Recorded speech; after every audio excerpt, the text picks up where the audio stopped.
What defines a person's worth, their job or their family? It sounds like a philosophical question, but it's not. It's political, cultural, and deeply economic. Because the way we greet each other, the first words we ask, reveal an entire system of values.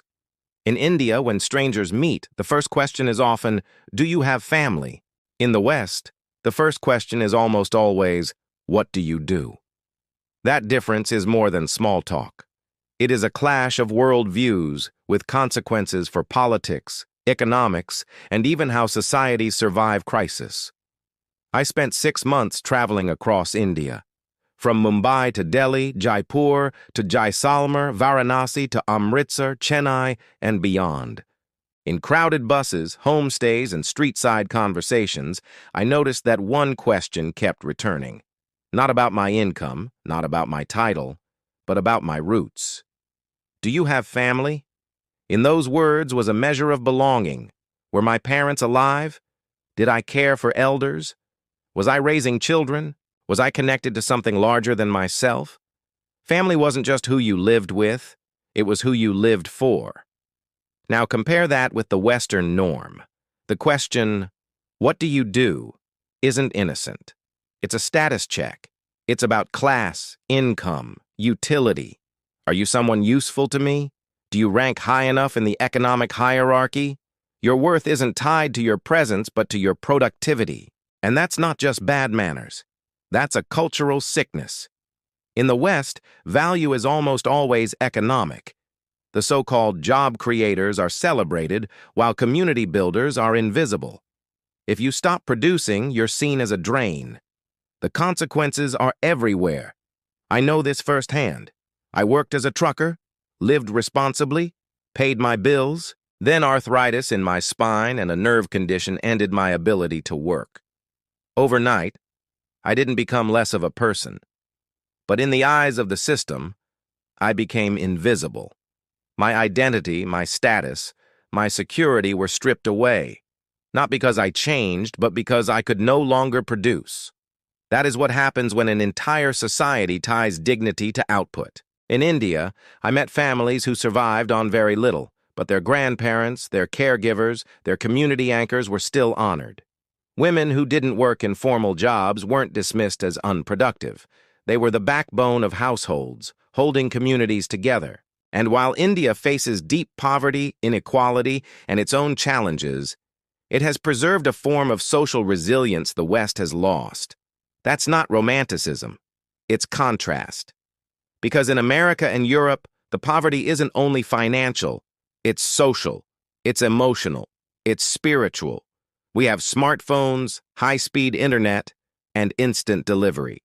But we don't know our neighbors, we don't talk to our parents, we outsource care. And yet people feel more isolated than ever. It raises a bigger question. What kind of future are we building?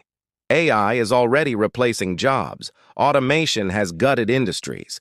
Billionaires are planning colonies on Mars. And still, millions of people feel disposable in their own countries.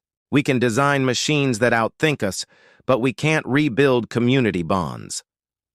That brings me back to greetings. In Muslim neighborhoods of India, the first phrase I heard was, "Assalamu alaikum," peace be upon you. In Hindu communities, it was namaste, I bow to the divine in you. These are not small words. They are daily reminders that dignity is not transactional. They shape human interaction every single day. Compare that to the Western obsession with economic time. Time is money. Make a living. What do you do? The language itself reduces life to output, and language is political. Because the words we use build the world we live in. If you keep asking people, "What do you do?" you reinforce a society where humans are valued as tools. If you ask, "Do you have family?" you reinforce a society where humans are valued as connections. Both models have costs, but only one offers resilience when the economy collapses or when illness strikes. All eyes are now on how societies adapt in the age of AI and automation. The next decade will decide whether we continue measuring worth by productivity or whether we rediscover value in care, in presence, in human bonds. The choice is urgent. Because if we continue the Western path, millions more will fall through the cracks. If we shift perspective even slightly, we may build communities strong enough to endure the shocks ahead. So here's my conclusion. When I hear, "Do you have family?" I hear more than tradition. I hear survival. I hear continuity. And when I hear, "What do you do?"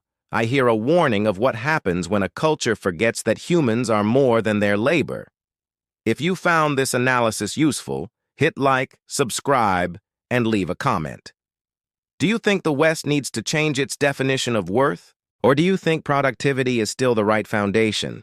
I'll be reading your thoughts. And stay tuned, because this story is far from over. Peace be upon you.